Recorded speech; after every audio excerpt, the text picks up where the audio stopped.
Hello guys, welcome back to my YouTube channel study with Anjali. आज हम आपको the break break break poem के बारे में बताने वाले दोस्तों, तो वीडियो के अंत तक बने रहिएगा। पर वीडियो को स्टार्ट करने से पहले मैं आपसे रिक्वेस्ट करना चाहूँगी कि अगर मेरे यूट्यूब चैनल आपको पसंद आए तो लाइक, सब्सक्राइब और बेल आइकन को जरूर दबा दीजिएगा दोस्तों। चलिए वीडियो को स्टार्ट करते हैं। ब्रेक ब्रेक ब्रेक जो पोएम है वो लॉर्ड अल्फ्रेड टेनिसन के द्वारा लिखा गया है। ठीक है, अब हम ये सब पोएम के बारे में जानते हैं कि आखिर इस पोएम में है क्या ऐसा। तो पहले इंट्रोडक्शन अबाउट पोएम के बारे में जान लेते हैं। ठीक है, चलिए स्टार्ट करते हैं। This poem is written by Lord Alfred Tennyson. ये जो पोएम है लॉर्ड अल्फ्रेड टेनिसन के द्वारा लिखा गया है।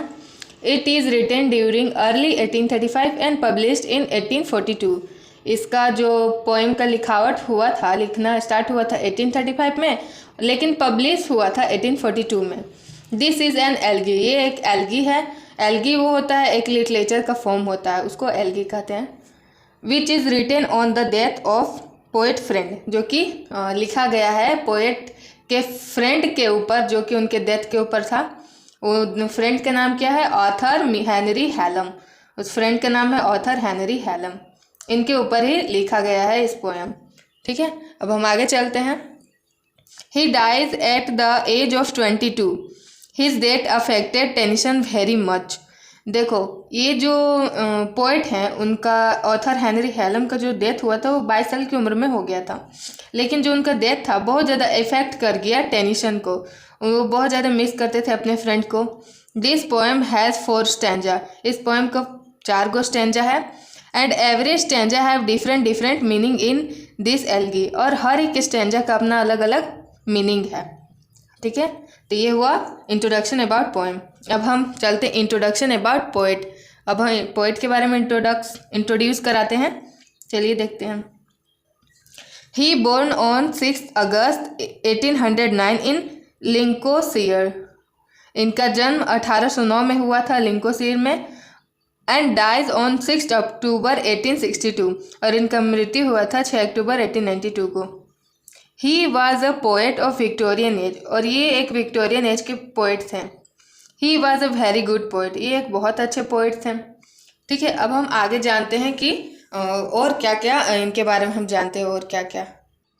अब हम अल्फ्रेड के फेमस वर्क के बारे में जानते हैं कि उनका फेमस वर्क क्या क्या था। तो first, crossing the bar, in memoriam, the break break break, the two voices, the palace of art.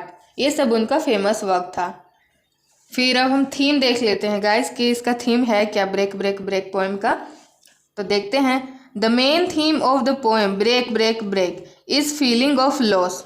इसका जो थीम है ब्रेक ब्रेक ब्रेक पोएम का, वो है feeling of loss, spoken by a man standing on the rocky sea shore. जो कि एक आदमी के द्वारा बोला गया है, जो कि सी के किनारे पर, समुद्र के तट पर खड़ा होकर बोल रहे हैं। ठीक है, ये इनका मेन थीम है, feeling of loss. In this poem he describes his emotion through this poem. इस पोएम के जरिए उन्होंने अपनी इमोशन को डिस्क्राइब किया है इस पोएम के जरिए। ठीक है, तो ये इसका मेन थीम हुआ। अब हम देखते हैं थोड़ा समरी की, समरी क्या है इसका। तो चलिए जानते हैं कि समरी है क्या इस पोएम का। Summary, this poem has 4 stanza. इस पोएम के 4 गो स्टैंजा है। And every stanza have deeper meaning. और हर एक स्टैंजा का अपना एक डीपर मीनिंग है। Which is expressed by the Alfred Tennyson. जो कि एक्सप्रेस किया गया है किन के द्वारा? अल्फ्रेड टेनिसन के द्वारा। इन दिस वे, इस तरीके से। चलिए अब हम हर एक स्टैंजा को अच्छी तरीके से डिटेल में पढ़ते हैं। तो स्टार्ट करते हैं हम फर्स्ट स्टैंजा से। चलिए पहला स्टैंजा पढ़ते हैं। First stanza, in the stanza first he told that the poet is standing on the seashore। इस फर्स्ट स्टैंजा में पोएट ने बोला है कि वो एक तट के किनारे पर खड़े थे। एंड वॉचिंग द वेव्स, और वो वेव को मतलब हवा को देख रहे थे। And further he begins by talking to the waves. और फिर कुछ समय बाद वो मतलब वेव से बात करने लगते हैं। But wave can not reply him. लेकिन जो वेव होता है उनको रिप्लाई नहीं देता, क्योंकि हम सब जानते हैं कि वेव कभी भी एक ह्यूमन को रिप्लाई नहीं दे सकता है, क्योंकि वो एक ह्यूमन बीइंग नहीं ना है, इसलिए। चलिए, he said that wave continue to breaking the cold stone. और ये मतलब वेव को कंटिन्यूअसली बोलते हैं कि कोल्ड स्टोन को तुम ब्रेक कर दो। कौन बोलते हैं? पोएट बोलते हैं। But the wave can do not do, लेकिन जो वेव होता है ये काम नहीं करता उनका। He just want to express his feeling but he was unable to express his feeling. अपने वो फीलिंग को एक्सप्रेस करना चाहते हैं लेकिन वो अनएबल है अपने फीलिंग को एक्सप्रेस करने के लिए। वो अपने फीलिंग को एक्सप्रेस नहीं कर पा रहे, लेकिन वैसा वो चाहते हैं लेकिन वो नहीं कर पा रहे हैं। ये फर्स्ट स्टैंजा का समरी हुआ। अब हम सेकेंड स्टैंजा का देखते हैं। Second stanza, in the second stanza he describes the things which are happening around. Second stanza में उन्होंने डिस्क्राइब किया थिंग्स के बारे में जो कि आसपास घटना घट रही थी। He see a fisherman boy and his sister and a sailor lad, they all are doing their jobs. ये सब जो थे अपना अपना काम कर रहे थे।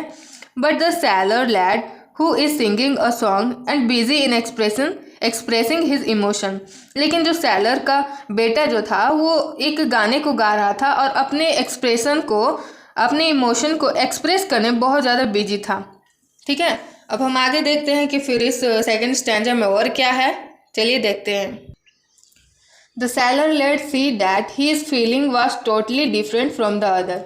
और जो सेलर लेट था वो देख पा रहा था कि उसका जो फीलिंग है, उसका जो इमोशन है वो सबसे अलग है। वहाँ पर जितने भी मौजूद हैं उन सब से उसका फीलिंग क्या डिफरेंट है। फिर अब हम देखते हैं थोड़ा कुछ सेकेंड स्टैंजा का ही लाइन जो कि अगर आप एग्ज़ाम में लिखते हैं तो आपको बहुत ही ज़्यादा अच्छा मार्क्स दे सकता है, मिल सकता है आपको। तो ज़्यादा से ज़्यादा आप यही कोशिश करें कि समरी जब भी बोले तो आप स्टैंजा को भी लिखें ताकि आपको ज़्यादा अच्छा मार्क्स मिले। चलिए हम सेकंड स्टैंजा को देख लेते हैं। O well for the fisherman boy that he shout with his sister at play. O well for the sailor lad that he sing in his boat on the bay. ये हम इसका सारा summary बता दिए हैं पीछे, और इसका इस सेकंड स्टैंजा का ये लाइन है तो देख लीजिएगा आप लोग। अब हम चलते हैं थर्ड स्टैंजा में। In the third stanza he describes the movement which is going around. Third stanza में उन्होंने मूवमेंट के बारे में बताया जो कि आसपास उनके हो रहा था, वो सारे मूवमेंट को डिस्क्राइब किया है थर्ड स्टैंजा में पोइट ने। The boat sailing of he just want to everything stop. जो बोट था वो चल रही थी लेकिन वो रुक गई क्योंकि जो पोइट थे वो चाह रहे थे कि हर कुछ वहाँ पे थम जाए, स्टॉप हो जाए। But the selling ship was looking so beautiful. लेकिन जो नाव चल रहा था वो देखने में बहुत ज़्यादा सुंदर लग रहा था, लेकिन फिर भी ये जो पोइट थे वो चाह रहे थे कि वो क्या हो जाए, रुक जाए, क्योंकि उस टाइम पे उनका फीलिंग कुछ बहुत ज़्यादा वो इमोशनल थे उस टाइम पे, इसलिए वो चाहते थे हर कुछ वहाँ पे रुका रहे, थमा रहे। Next he looks his hand and remind those days when his friend with him. फिर वो अपने हाथों को देखते और फिर याद करते उन दिनों को जब उनका फ्रेंड उनके साथ था। कहाँ थे हम लोग, यहाँ पर, हाँ। And remember the past when Henry with him. और अपने पास्ट को याद करते हैं जब उनका फ्रेंड हेनरी उनके साथ था। वो बहुत ज़्यादा मिस करते हैं अपने फ्रेंड को, इसलिए उन्होंने अपने इस पोएम को डेडिकेट उन्हीं को किया है।